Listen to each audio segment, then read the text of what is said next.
Hello, this is Zsófilter, the feminist podcast of Partizán, an independent online Hungarian media channel. My name is Zsófi Balog. I'm recording this episode in London, and my guest today is Helen Joyce. She's the author of Trans: When Ideology Meets Reality, analyzing the recent trend towards sidelining biological sex in favor of self-declared gender identity.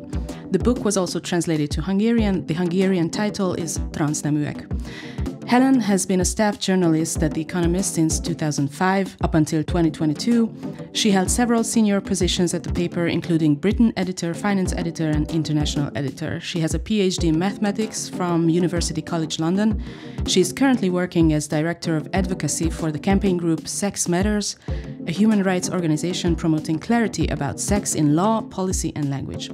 Our international listeners, welcome to Partizán's podcast channel. You can find out more about us on our YouTube and social media platforms, and if you can, please support our work through our Patreon.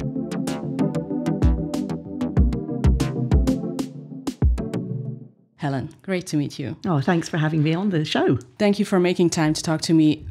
Really excited about this conversation.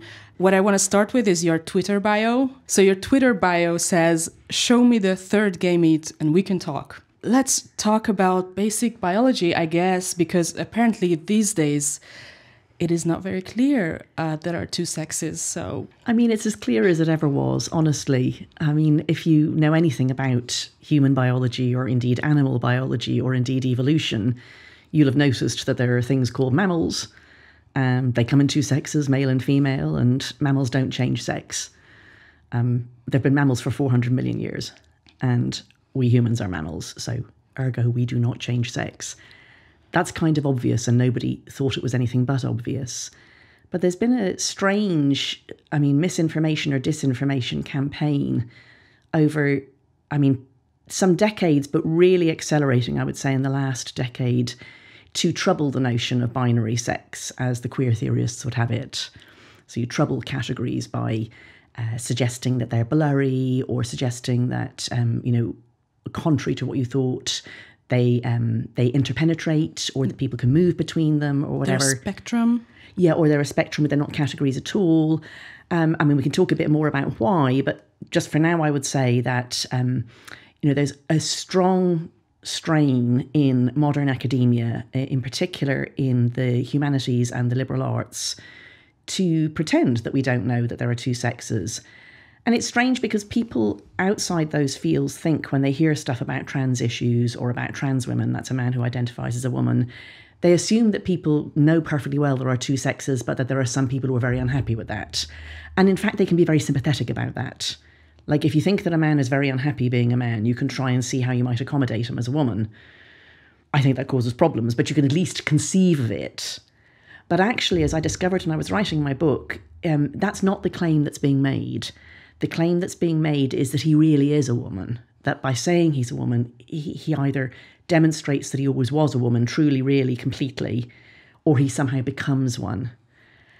And that is an idea that is so simple to state, that you are a man or a woman according to what you say you are or what you feel you are, not your immutable biology. But it has a lot of consequences, and that's why I wrote the book, when I started to realise that, that we had this simple idea, big consequences, which I find very appealing intellectually. Right, and you do say in the book is not about transgender people, it's about the activism, the trans activism. And just to stay with biological sex for a minute, because there are different types of arguments that biological sex is a spectrum. Some people talk about chromosomes and then bring in intersex conditions.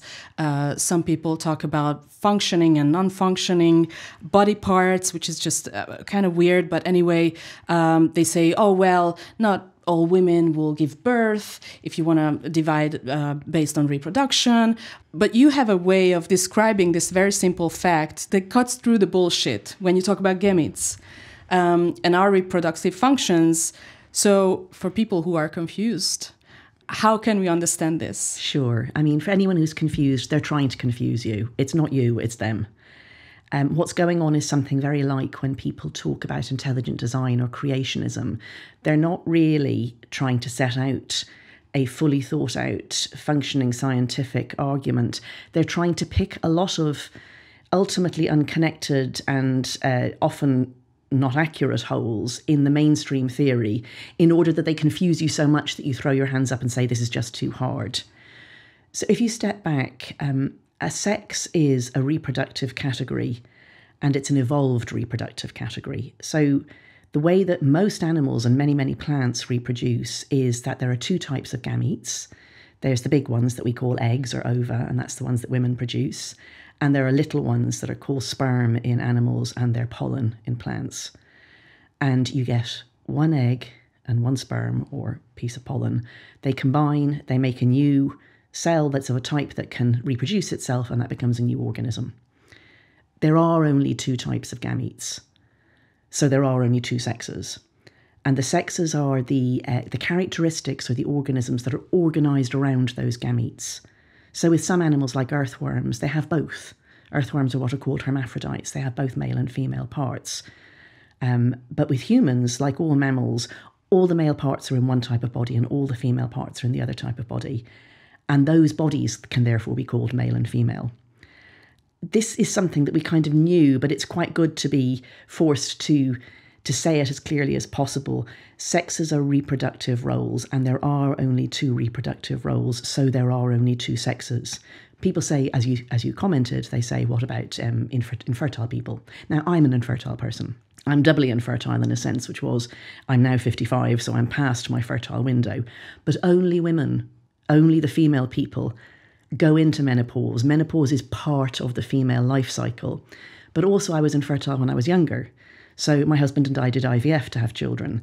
And I can tell you that when we went along to the clinic, they did not ask me for a sperm sample. And they did not put my husband under anaesthetic and investigate the state of his fallopian tubes. They were not confused as to who will give birth. Exactly. And I was fortunate. I had two children by IVF, and I was pregnant with both of them, and I gave birth to both of them, and my husband was their father. So it's one of those gotcha things. And I've had the funny experience of people saying, but what about infertile women? And I say, what, like me? And then the person goes, oh God, I'm really sorry, And you realise they weren't actually arguing sincerely. They were repeating a sort of a talking point of the type that creationists and intelligent design advocates use to try to knock down the theory of evolution when they say things like, there's a gap in the fossil record. They're never putting together a proper theory that would stand against it. They're just trying to tear down your theory.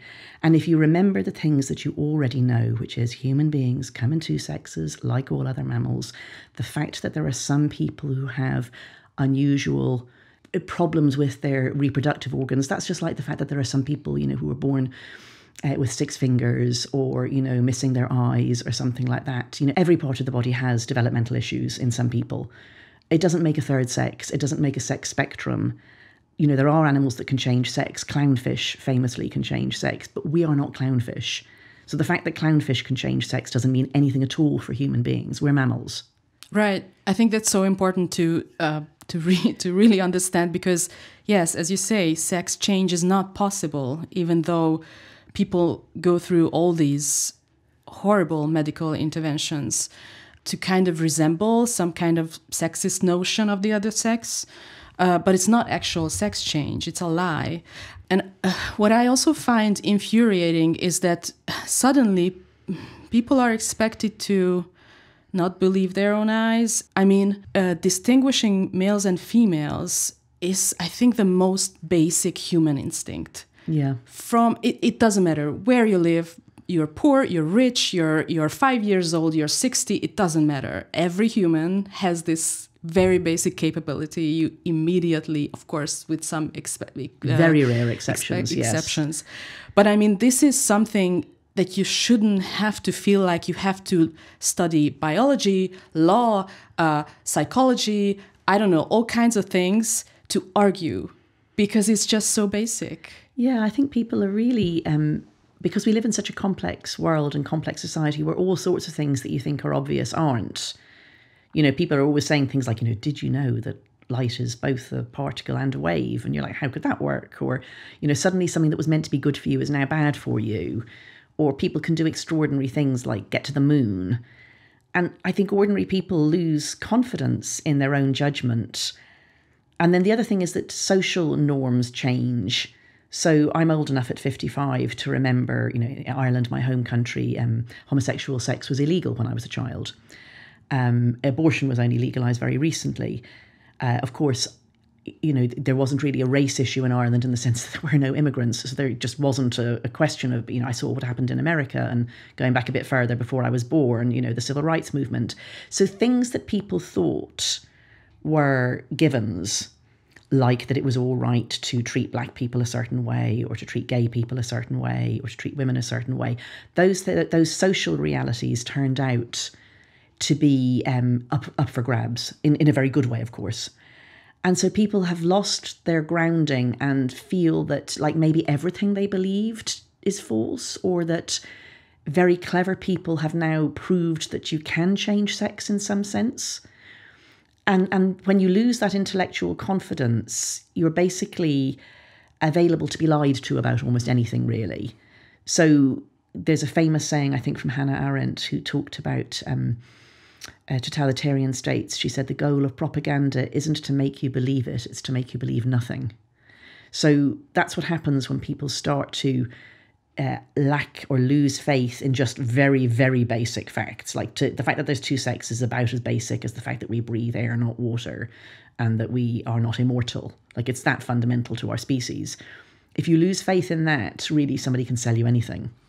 And I want to run something by you about queer theory, because I think a queer theory's capture in academia is like a really important part of this. There are like certain points in this story and history of gender identity ideology and how it spread. And I think one of them is these postmodernist ideologues, I guess. Yes. So since I wrote the book, I had a really interesting conversation. I had many interesting conversations, but this one in particular was with a philosopher, a historian of philosophy. And he said, you can see gender identity ideology as part of a long-run trend, which you can think of as liberal if you want. But I mean, that word is it's one of those words that means many things. But what he means is the long-run move away from communitarian ideas of what it is to be a human towards very individualist ideas of what it is to be a human. And there isn't a right or a wrong here. There's good and bad about both individual and communitarian. But if you go back some centuries, pre-industrial revolution, the sorts of things that we might say now about, self-actualization, about deciding who you would marry yourself, about deciding where in the world you would live, or whether you would keep your own name when you get married, these sorts of things, these questions just didn't arise because you saw yourself as part of your family, part of your community. You knew what you were going to do and become, on the basis of those things. And, that gave people structure, and a lot of wisdom was passed on from generation to generation. But of course, it was also very stifling. And then over the centuries, the Industrial Revolution and then the market-based revolution, which meant that more things came out of the theory of moral sentiments, as Adam Smith called it, and more went into the marketplace. More and more things became things that you decide yourself. And you have to think of feminism and gay rights and black liberation and things as part of that history. And of course, good things, that people get to decide who they sleep with. They get to say that, they desire people of the same sex as themselves, even though that doesn't fit into the societal idea of families as being things that pass, they're for making children and that pass down goods and names and so on through the generations. Well, at some point you run out of road when you're doing that sort of individual liberal sort of thing. You actually you reach a boundary, and that boundary is the body. And I think we reached that maybe 20, 30 years ago. There's nothing left to liberate. Well, maybe not so long ago. Maybe gay marriage is the last sort of great liberation that happened. What's left to liberate us from when, we've said we're tied by nothing now, except actually just the bare bones fact of our biology, that, men cannot get pregnant, that we cannot change sex, that we are not immortal, and so on. Well, now we're talking as if we can change those things too. People talk about transhumanism, about the idea that, well, depending on how kooky you want to get, that we could upload ourselves into the cloud or something like that, or just maybe take drugs, use prosthetics and so on to prolong our lives pretty much indefinitely. Or that the idea that you have to take the given not just the given that you're going to die, but the given that you live in a body that is a sexed body, that is sort of somehow constraining, that it's conservative, that it belongs with the idea that you had to marry somebody of the opposite sex, had to pass on the family name, had to work in whatever role it was laid down for you by your family, stay in your class, that sort of thing. And I don't think people think this very upfront, because once you say it, it's ridiculous. It's obviously different to decide not to take your husband's name than to say that you actually can become a man. These are categorically different. But if you have been part of this centuries-long, very strong intellectual trend towards constantly thinking that everything given is bad and everything chosen is liberatory, then you arrive at a place where you think that categories themselves are bad, and that you think that the state causes a lot of suffering by imposing categories on people. The categories used to be things like class, or that you couldn't marry somebody of the same sex. And now the state is imposing a category on you by writing on your birth cert that you're male or female. So I've even seen people say coercively assigned female at birth, meaning the process of having your birth registered. Wow. That we should be waiting for you to tell us what you are. And that kind of makes sense with something like sexual orientation, because I genuinely don't know how you're meant to look at a baby and say, well, that person's going to grow up gay. It makes no sense for sex, because sex is a given. It's as fundamental to our bodies as the fact that we breathe air and the fact that we are born and we are going to die. But that's not part of the spirit of the age, to say it's a given. It's not even politically correct anymore to say transsexual. Which is also, I think, a continuation or like a part of what you're talking about. And in the book, you really go deep into the history of transsexualism. And what was really interesting to me is that basically the history of transsexualism starts with gay men. And I want you to elaborate on that, because that part was really interesting. So if you go back to Germany in the 1890s, 1900s, 1910s, there was a small group of men in Berlin and around that area who were gay themselves and who saw being gay as being like a psychic hermaphrodite, was what they called it. So hermaphrodite at the time was the word that was used for people who had differences or disorders of sex development, like people whose genitalia were ambiguous when they were born. Now, there are no true hermaphrodites. Humans can't be hermaphrodites. But that was the idea. That was the word that was used for them, that these people were neither male nor female. And the idea was that if you were a gay man, you were a woman's soul in a man's body, as opposed to just being a man who fancies other men. And of course, these men were trying to do what we would now call gay liberation, because at the time it was illegal to have same-sex relations. So they were fighting against very unjust laws and like really awful practices by police and so on, to like you could be criminalized for cross-dressing, you could be criminalized for having homosexual relations. But their explanation of it all was that you were a woman's soul trapped in a man's body. And then one of those doctors, Hirschfeld, his name is Magnus Hirschfeld, he was himself a gay man and himself a crossdresser, he was a drag queen. He met some men whose oddity, inverted commas, like the thing that was strange about them, wasn't that they wanted to have sex with other men, it's that they wanted to dress as women and be seen as women. And at the time, cross-dressing was illegal. So it was really something to say that you wanted to dress as a woman. And a highly fictionalized version of one of Magnus Hirschfeld's patients was in the film The Danish Girl. So this was a man who said that he felt very strongly he was a woman, and Hirschfeld referred him to a surgeon who cut off his male genitalia and it grafted into him some ovaries that were taken from a young woman who was being treated for some one of the diseases that didn't actually exist, that they treated women for at the time. And he didn't live very long because they didn't know anything about blood types and they didn't have antibiotics and so on. So he died about a year later. And Hirschfeld ended up being hounded out of Germany pre-Nazi era, and he died in exile. And that was kind of the end of that idea for a while. But it resurfaced in one of the refugees from Nazi Germany, a chap called Harry Benjamin, who made it to America and who brought with him this idea that it would be possible to have something like the soul of the opposite sex. And he also was somebody who gave prescriptions of testosterone, which he regarded as a miracle drug for men that would give them back their youth. So basically he was quite a quack doctor. But I mean, you can go into the twists and turns of the history of it, but the original idea was that there were people who had the soul of one sex trapped in the body of the other. And then that met this behavioural science idea that we are created by our early years. So there was a very strong trend in the 1950s, 60s, 70s, I would say, to think that you could make anybody into basically anything if you just did it to them when they were very young. So Harry Benjamin and the people around him believed that boys and girls were basically completely interchangeable, except for the small matter of their genitals, except that you were socialised into being a man or a boy or a girl in your first 2 years. And so this is an odd thing to believe if you also believe that you can have a soul of the opposite sex, but none of this has ever been characterised by its intellectual consistency. So what Harry Benjamin, I think, thought was something like, well, everybody's socialised into being a boy or a girl. Every now and then this socialisation kind of fails to take, and that person is gay or transsexual. He invented the word transsexual, in effect, in his book, The Transsexual Phenomenon.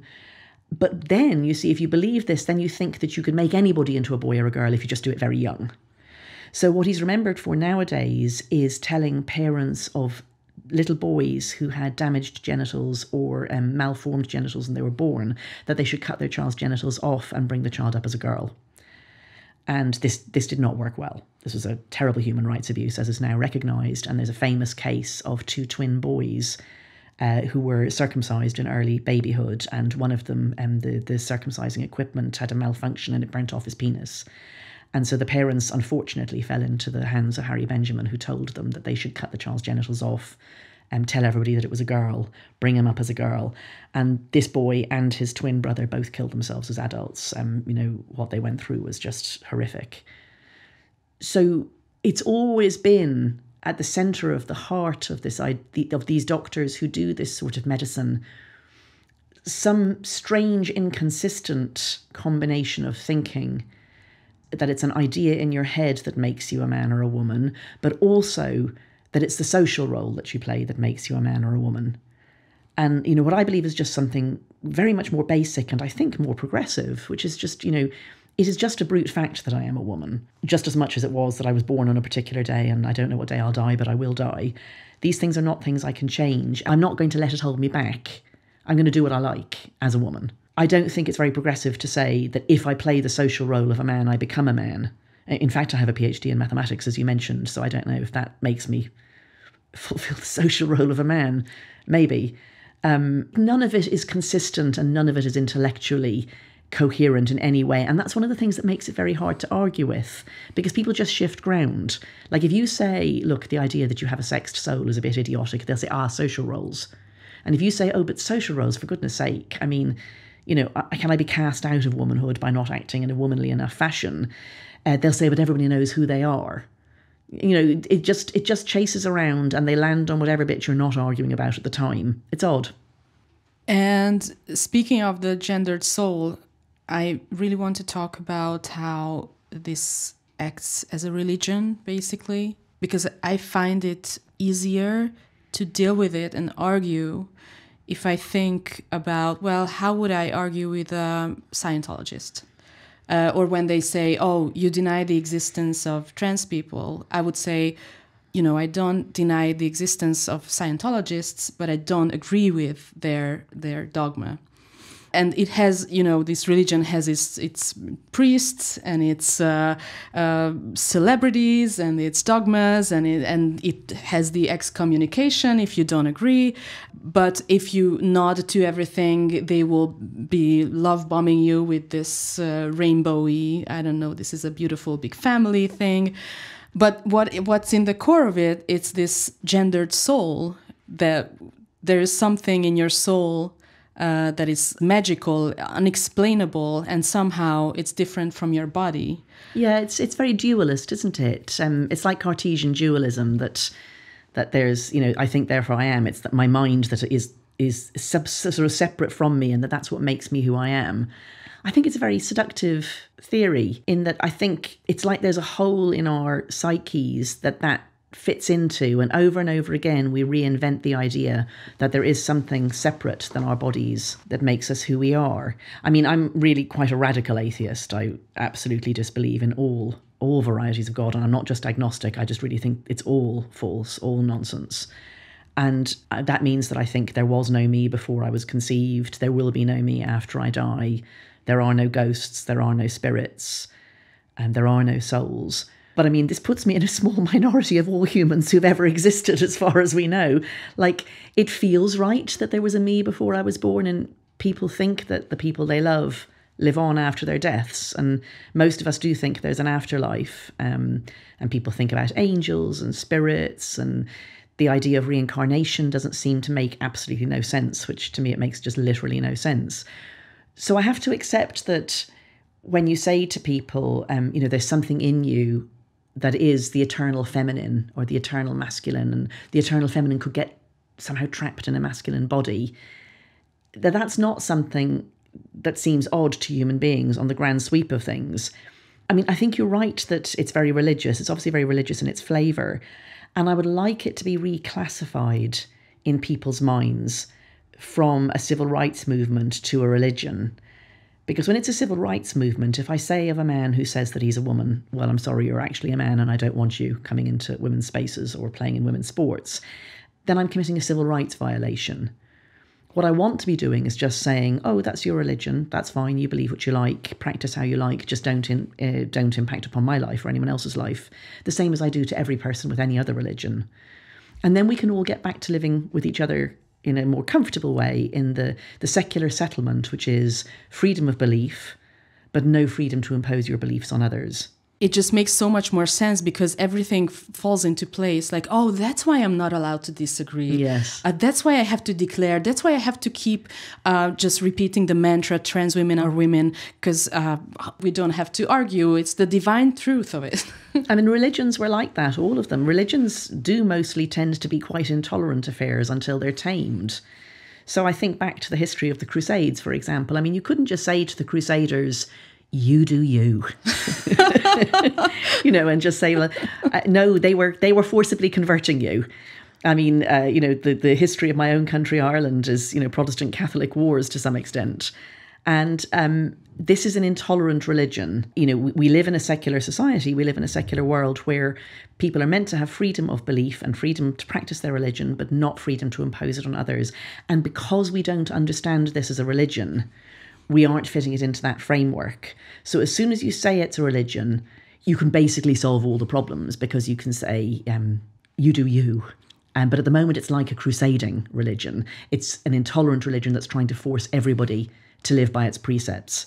So I want to get into the medical side of it and all these research that people keep referring to, like the suicide rate of trans people, which is the justification of all the advocacy they do.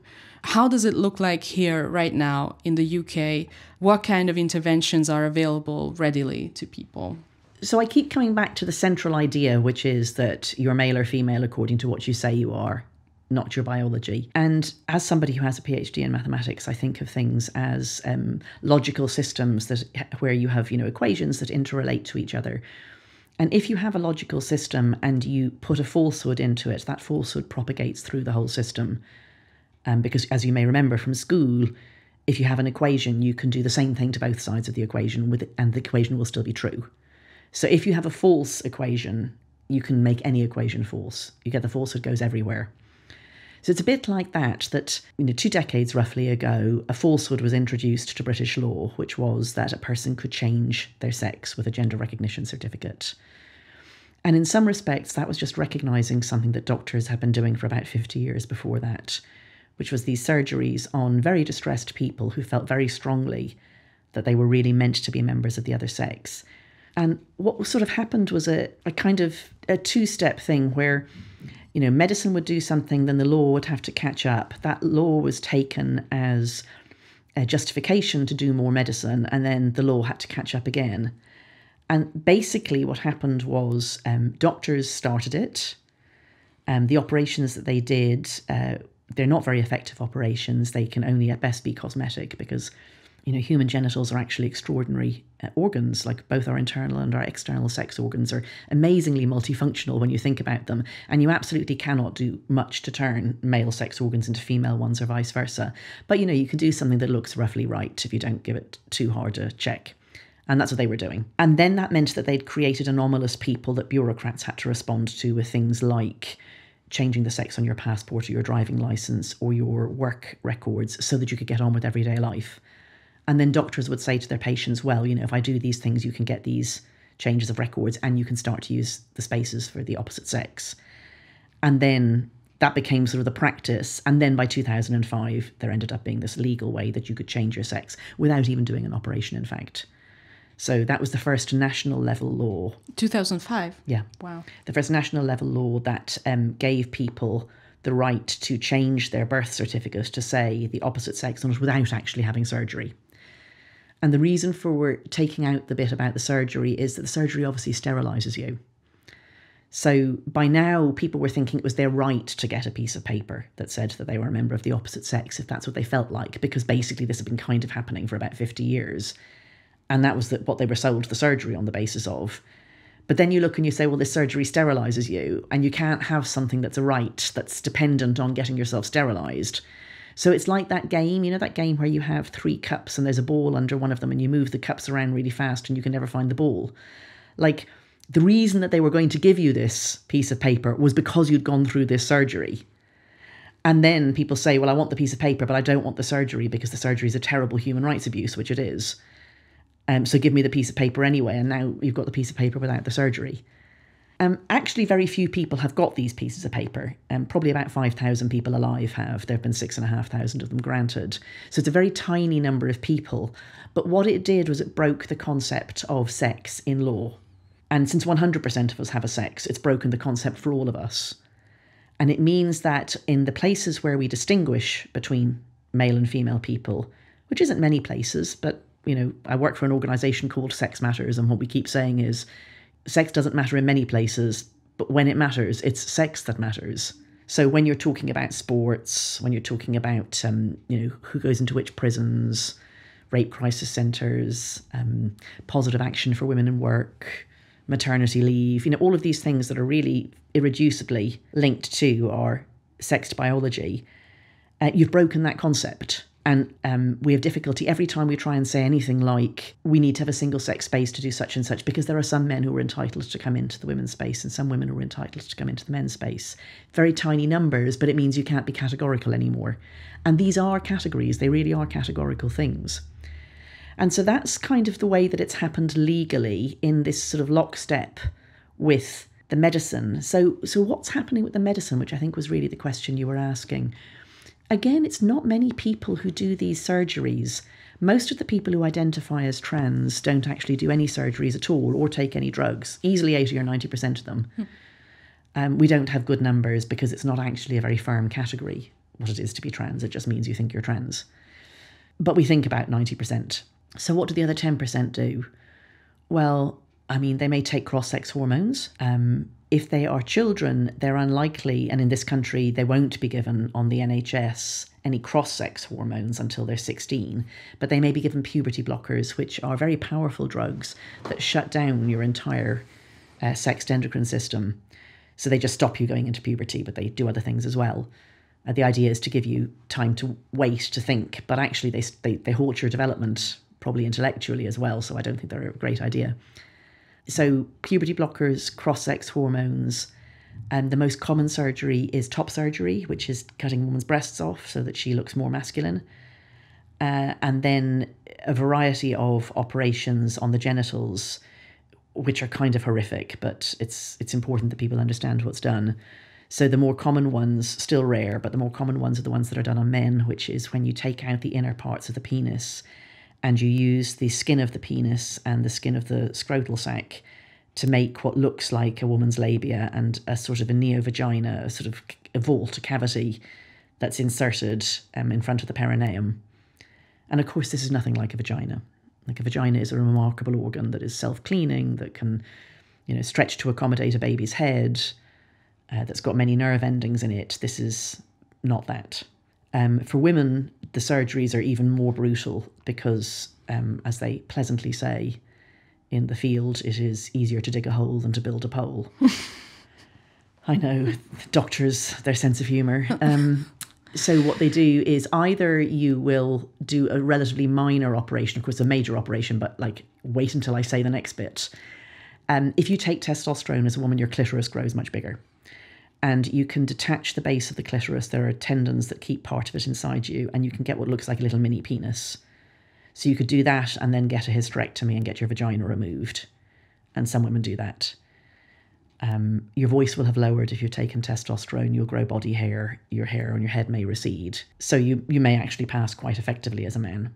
Or you can do a really brutal operation called a phalloplasty, which is when they take a large chunk of skin from either your arm or your thigh and roll it into a sort of a pretend penis, and they stitch that on. And obviously it's not going to be able to get an erection, so you put a pump sort of thing in it so that it can be made rigid. And also, if you want to pee out of it as opposed to out of its base, you're going to have a long, many-stage operation to extend your urethra, which is what your urine comes out of, to the end of it. So this is an operation that has huge failure rates. Like really, most people have complications. No wonder. Yeah. So, I mean, all of that's like the really extreme things. Most trans people don't do this stuff. Most trans people at most get surgery on their chests, breast implants, or get the breasts removed and take cross-sex hormones at most. They don't tend to do anything on the bottom half of them, which I think is probably a good thing when you think how brutal and ineffective those operations are.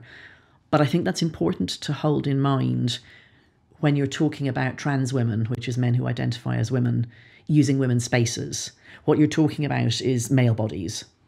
That's what I was going to say, because it is very important that you explained all this. And also just the fact that we keep thinking about our bodies as just a combination of parts that we put together and they are interchangeable somehow.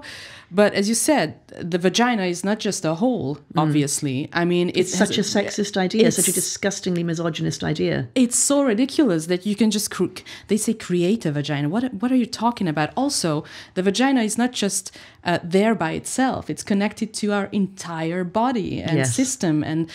And of course, the argument is, well, we are preventing suicides. Yes. We are saving lives with these. The research that everyone keeps referring to, which says that 41% of trans people would be suicidal if they don't get the treatment, something like that. But it has been refuted, hasn't it? Yes, it absolutely has. It is the most intellectually bankrupt thing that this movement does, to scare people with suicide, and particularly with children's suicide. And what you have to understand is that there's a small but powerful constituency of people who very, very, very much want men to be able to count as women. And that's men for whom it's their erotic fixation. Anyone who's not blind and deaf knows that there are men who find it erotically arousing to dress as women. And that fixation can be on the body as well. It can be not just to do with clothes. So some of the men who identify as women, it's for erotic purposes. But you can't really say that to other people. It isn't a civil right. And in particular, if you say to women, it gives me an erection to come into women's spaces, this is not a great argument for coming into women's spaces compared with I have a womanly soul. So for these men, it's extremely important that the cultural narrative is that it is possible to be trapped in the wrong body. And if it's possible to be trapped in the wrong body, then you're born this way.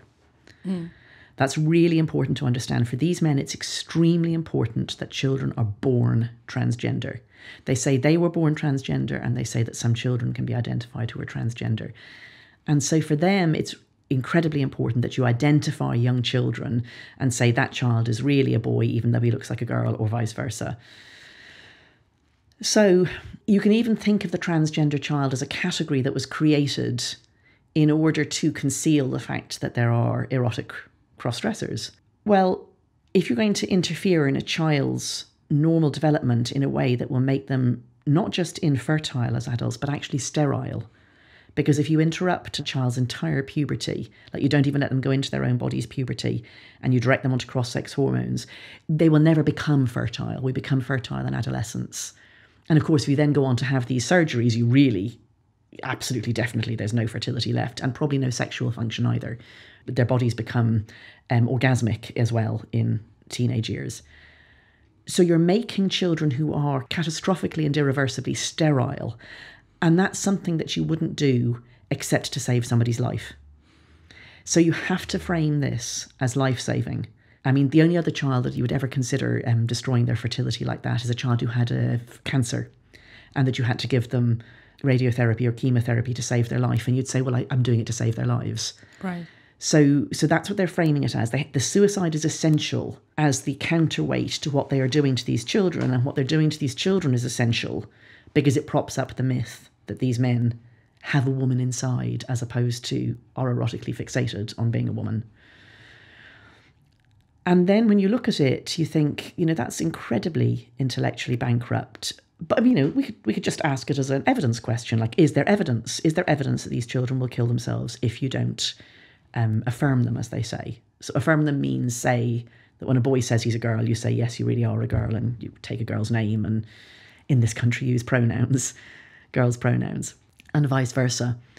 Well, there was never an epidemic of child suicide before. There were not. It's thankfully extremely, extremely rare for children to kill themselves. And it's still extremely rare. So the numbers just aren't there.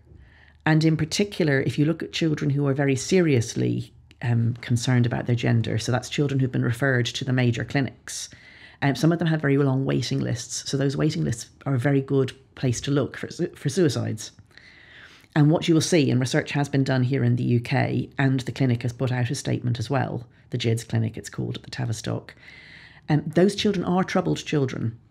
They have a lot of what are called comorbidities, which is other mental health factors. So they're children with very high rates of autism, self-harm, depression, anxiety, eating disorders. But they don't kill themselves in a disproportionate way for children who have those conditions. It's still extremely rare. It's not as rare as the general population. It's very typical for children who are being seen by a mental health clinic. So, the 41% is just an invented figure. I can't even be bothered to try and debunk it from you. Suffice it to say that it was an online survey that was, had no methodology, that was not intending to get a representative sample, that did its research in places where you already have people who believe in transgender ideology. But no, there is not an epidemic of child suicide, thanks be to goodness. And to the extent that these children are suicidal or are self-harming, it's because they have many mental health comorbidities. And the last thing that I will say about suicide is that it's actually extremely irresponsible to talk about it like this, like they are, Suicide is known to be contagious. So there are guidelines for journalists when you have to report on a suicide. You don't give details of how it was done. You don't attribute the suicide to a single cause. You don't suggest the person is heroic for having killed themselves. You don't in any way imply that it has solved their problems for them or that people are glad they're gone or anything like that. Because we know that that other sad people or other people who feel a commonality with that person may be more likely to try to commit suicide if they read a story like that. So when you add that to the fact that you understand these children are sort of a sacrifice in order to prop up an adult concealment of a sexual interest, not only are they being put on this path to sterility in order to conceal what these men want, they're actually being coached to kill themselves if they won't go along with it. As a non-religious person, I do sometimes use religious language because I was brought up Catholic. This is actually evil. This is evil walking on the earth. Right. And I want to talk about the impact on women because, that's just been, sorry for the language, a shit show. No, completely. I don't even know where to start, but basically I talked to Kate Harris, so I have another episode with her about lesbians specifically, but we can talk about, as you mentioned, sports, prisons, bathrooms, all that jazz. Going to the bathroom as a woman up until 5 minutes ago was just a thing that was a non-issue. Yeah. You didn't have to think about it. Yeah. And what I find so infuriating and disturbing and frankly insulting is that this is an area of life that I shouldn't have to think about. I shouldn't have to argue. I shouldn't have to fight for just feeling nothing Yeah. about I don't want to feel anything about going to the bathroom. And I mean, historically, women really were not comfortable out in public spaces. They still aren't in a lot of places.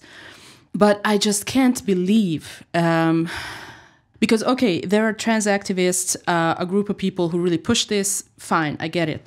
What I don't get is when these claims started coming up in the legal system or at companies or in workplaces or wherever you can think of, how did the people who were already there and were adults did not just say, okay, look, I get it, you feel this way in your body, you have this identity, all power to you, but sorry, biological sex still matters in this place.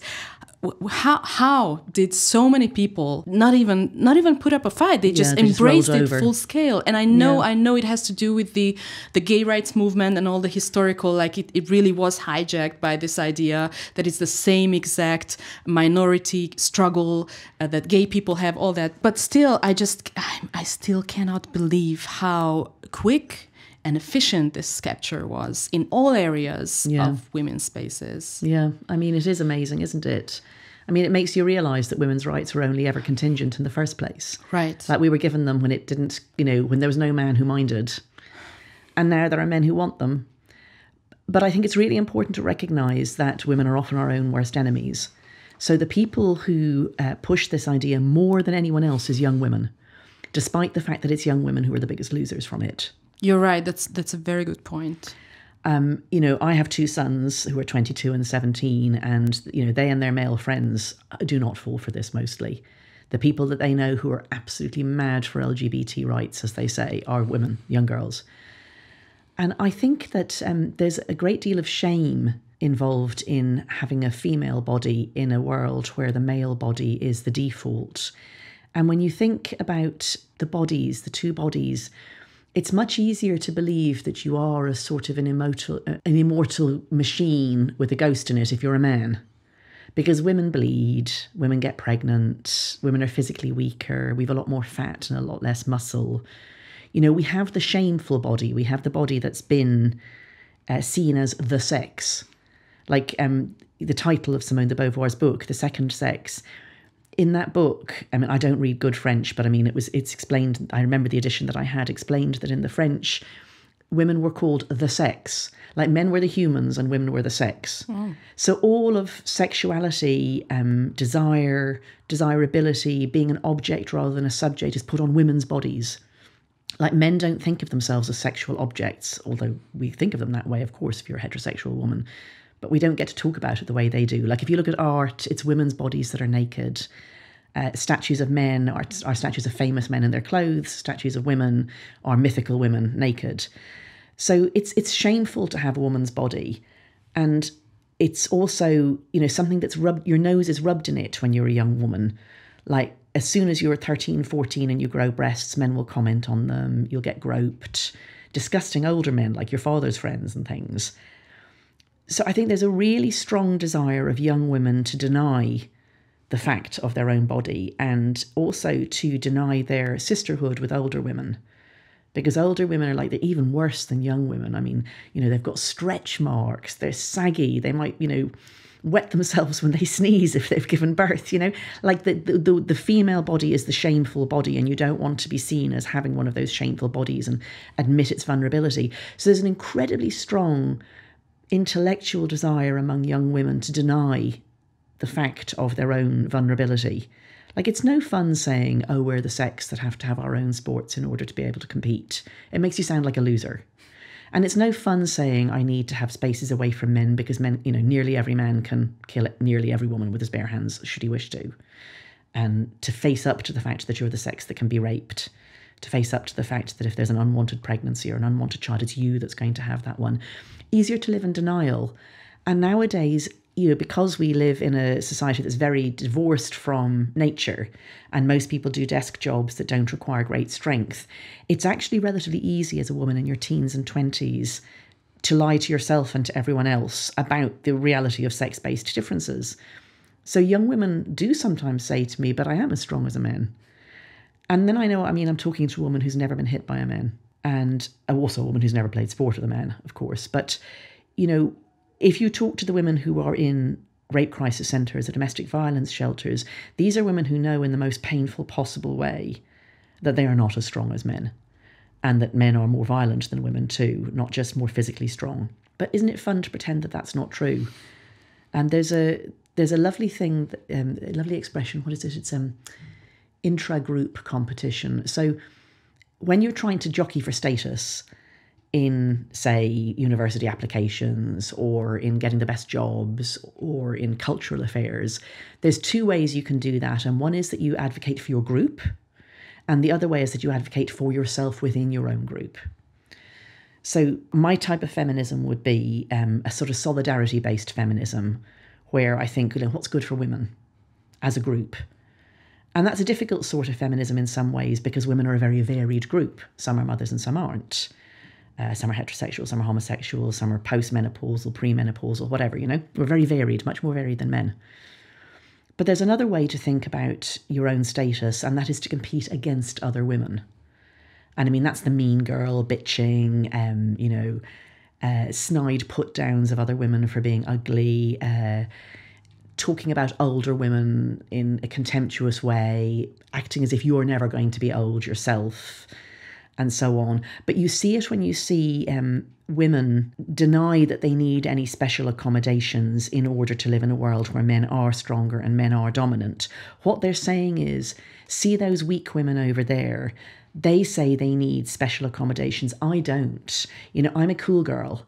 I'm a girl who can compete in sports even if men are allowed into my sports. I'm a girl who doesn't mind you can pee next to me. And these are not the people who are going to end up in domestic violence shelters and rape crisis centres. And they're not going to need them. They're not going to end up in prison. So it's also a luxury belief, to use another expression that's become popular recently. Luxury beliefs are beliefs that you would never hold if you're in a difficult financial or social situation. And they're beliefs that you probably don't act on yourself when you're a high status person. So, for example, a lot of well-educated rich people will say to you that marriage is an outdated institution. They themselves will almost certainly be married, and they will be with the father of their child or the mother of their child. But if you look at people who are not in that situation, they will tell you marriage is a wonderful institution, but they weren't able to find the right man or woman, and they will often be, their children will have been born out of marriage, and they will be single parents. So a luxury belief is one that you can hold to make yourself look high status, but you're not going to live on the basis of it. So there's a lot of women who hold the luxury belief that women do not need single-sex spaces in order to protect ourselves from male violence, in order to allow us to compete fairly in sport, in order just to allow us to go about our daily affairs, when the fact is that men commit nearly all violence and nearly all sexual violence as well. And isn't that nice for them, being able to pretend that? But it's other people who pay the costs, other women. Yeah, it's just so sad how little shits people give about women in trouble. If they have to go to prison, we don't even think about women in prison ever. Yeah. That's not even on our radar. Maybe we think about women who need support services because of domestic violence, but even then we don't want to think about the institutions that will actually make this happen and how they should look like. And of course we can agree that a rape victim doesn't want any men around, but when it comes down to it, or when we know someone, we're like, but who does it hurt if a man would be there who is like really sweet and just thinks he's a woman and he's very gentle? And so there are all these like justifications and minimizing the actual the psychic cost. Yes. Yeah. And I wonder if the solution is, as you said, the solidarity-based feminism and what works for women and basing everything around that. So I think if you had said maybe 10 years ago, and in fact this happened, somebody said that obviously Serena Williams would not beat, say, the top several hundred best male tennis players. And he was told he was very sexist for saying that, but it's true. I mean, there's a reason there's a women's competition, and that is that testosterone really does a number on men's bodies in their teen years, and they're just much stronger on average. And in particular, the top of the body is. So in tennis, there's a really big difference. And I mean, Serena Williams wouldn't deny that herself. But it was said to be sexist to point out that men are stronger than women. So any statement of differences between the sexes that wasn't in women's favour was painted as sexist. And that didn't just mean physical differences, it meant interests. You know, the slight difference, they're not enormous differences, but they really matter at the top end. The differences in ability in, say, numerical reasoning, spatial awareness reasoning, you know, those are in the favour of men. Linguistic ones are in favour of women. You know, we are somewhat different psychologically. But to say that in any way that wasn't saying that women were better was regarded as sexist. So you were allowed to say the future is female. You know, if you've got a female boss, your company will run better. You know, if women ran the world, we wouldn't have war. But you were never allowed to say, God, aren't men great the way they become firefighters? Look, you know, who runs into burning buildings? Men mostly, etc., etc. You know, so I think to that extent we brought this on ourselves, which was to say that it is feminist to deny reality. Well, that came back and bit us, didn't it? Now, Matt Walsh, one of my least favourite people, despite having made a film that has some really good bits in it, he would say it's all our fault. Like he says, his catchphrase is feminism is cancer. Matt Walsh is an American, I don't know, very commentator. Right-wing Catholic. Yeah. And he made this film, What is a Woman, that has some brilliant bits in it where he's managed to get some of the world's craziest people to give the most stupid possible answer to a very basic question. But he says that it's entirely 100% feminists' fault, this whole gender stuff. Like literally 100%. Now, I mean, I told you the story of Magnus Hirschfeld, not a feminist. Harry Benjamin, not a feminist. Erotic cross-dressing men, not feminists.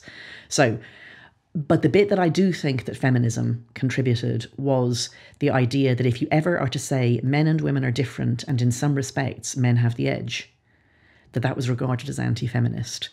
So my hope is not so much about a solidarity-based feminism, though that is important. It's a reality-based feminism, that we can say, you know, we are animals. We're animals with an extraordinary brain, yes, but we are animals. We come in male and female.